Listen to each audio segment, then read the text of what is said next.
Direction la Suisse et la région de Lausanne, à la rencontre d'un photographe de montagne passionné de vignobles. Régis Colombo est tombé amoureux de ces plants de vignes accrochés au flanc des montagnes, juste au-dessus du lac Léman. Alors ce talentueux photographe s'est fait connaître grâce à un ouvrage consacré à cette région qui lui est chère. C'est une invitation à la dégustation en compagnie de Patrice Morel et Jean-Pierre Vincendet.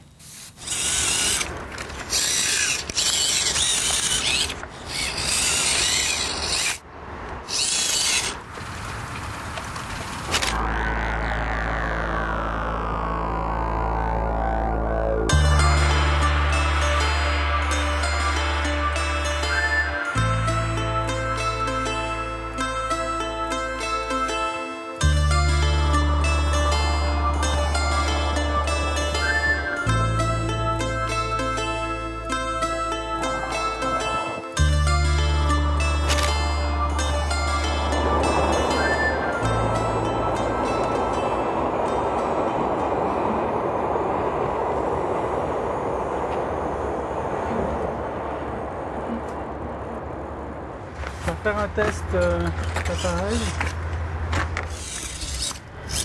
Passe ta main droite du coup. Voilà. Alors là on a une petite caméra vidéo, comme mon œil regarderait à travers l'objectif. Elle est fixée sur le viseur Elle est fixée sur l'œilleton du viseur. Et il y a un signal vidéo qui retransmet sur l'écran que j'ai sur la plateforme ici, qui va me permettre de pouvoir regarder et contrôler mon cadrage.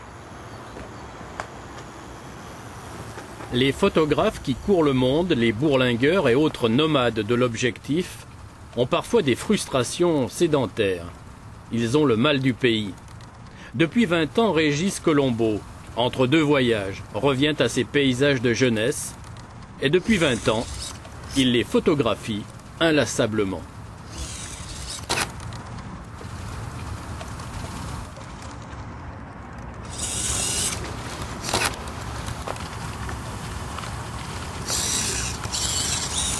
Les meilleures photos, je dirais, c'est plutôt les photos justement à basse altitude. C'est surtout là le concept du ballon qui est plus avantageux, plus intéressant que l'hélicoptère ou l'avion. C'est justement avoir une vision de perspective humaine, avoir un peu le relief du terrain.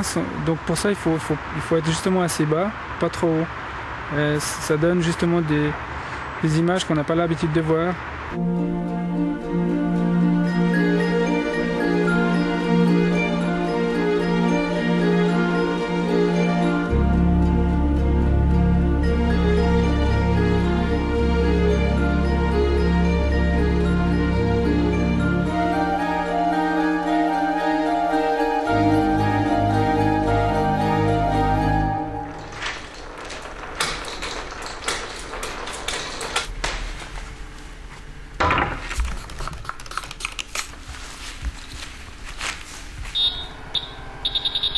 Le fait de faire de la pub permet aussi des investissements qu'on ne pourrait pas faire si on fait que de la presse, parce que on est trop serré pour la presse. Donc ça permet aussi de se développer un petit peu.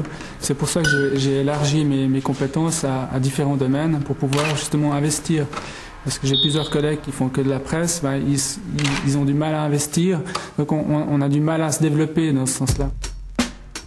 La vigne et les bouteilles, vides de préférence. Car Régis est sérieux, mais Colombo un peu moins. Dans son studio à Lausanne, l'art se cache derrière le goulot, la couleur derrière les transparences. C'est justement cette mosaïque de panachage de bouteilles qui est intéressante sur les formes. C'est un travail assez intéressant. Et la transparence aussi, c'est quelque chose que j'aime bien faire.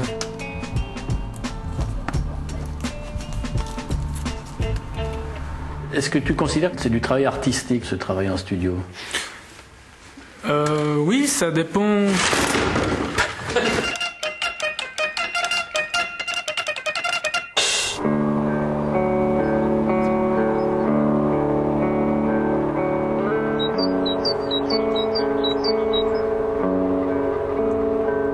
Aucun terrain pourtant ne saurait remplacer les montagnes de l'enfance, celles qui plongent dans les eaux du Léman. Couvertes de vignes, elles offrent des perspectives parfois vertigineuses, parfois insolites. toujours graphique.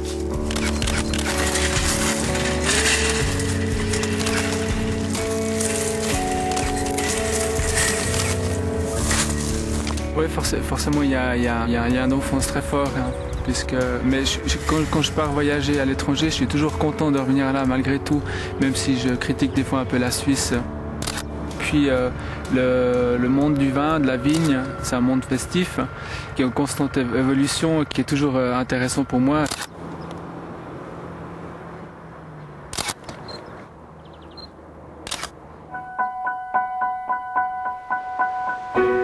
De ce travail patient est déjà sorti un ouvrage référence, un autre sera prochainement publié. Régis Colombo, photographe du vignoble helvétique. Une étiquette qui cache un grand reporter mondial, une appellation grand cru qu'il revendique et ne reniera jamais. On se rend compte qu'on va chercher très loin ce qu'il y a tout près, en fait. Il y a beaucoup de choses qu'on peut prendre près de chez soi, et puis je pense que je suis né ici et l'amour de cette région elle restera toujours.